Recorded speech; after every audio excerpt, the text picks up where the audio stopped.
958,000 pesos lang itong 2020 Honda Civic 1.8e. Baka binahayan. Yan ang number 1 comment na natanggap namin sa inyo nung binidyohan namin to. Pero sa video na to, papakita namin sa inyo na siguradong hindi to nabaha at bakit. Well, here are the reasons. Number 1, magsisimula tayo dito sa makina. Oo, hindi ko na kailangan buksan kasi kahit buksan ko pa at makita mong bago yung langis at walang tubig, baka isipin yung pinalitan lang namin yung langis. So, huwag na lang. Diba? Pwede pa rin natin, lalagay namin yung B-roll dito ngayon. Pero yan, kayo na humusga. But ang pinaka-importante ay sa loob. Number 2 yan, papasok tayo ngayon. At ito na yung mas importanteng proof na hindi ito nabaha. Tingnan mo naman yung mga upuan. Oh, wala ka mancha-mancha. Oh. Pag nabaha yan, lalo na ito, cloth seats to, tela yan. Mapapansin mo talaga yung mancha. Kahit anong detail mo, hindi yan magagawang pulidong-pulido. Oo, medyo okay, pero hindi talaga perfect.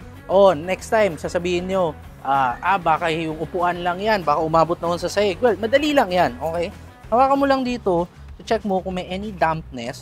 Paano kung nilinis naman?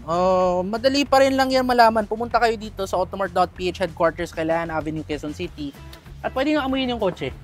Mahalata niyo yun. Kahit ano pang car cleaning o perfume ang gawin, meron pa rin certain na amoy na makukuha mo kapag nabaha ang unit. Pero ito, hindi siya amoy brand new. Totoo. Pero hindi siya brand new sa amoy. Pero alam mo, hindi binaha. Start pa natin to.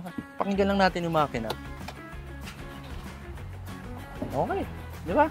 Promise, hindi ito binaha. Kung hindi kayo satisfied, punta lang kayo dito sa headquarters namin, inspect ninyo dahil pwede na naman talaga i-inspect.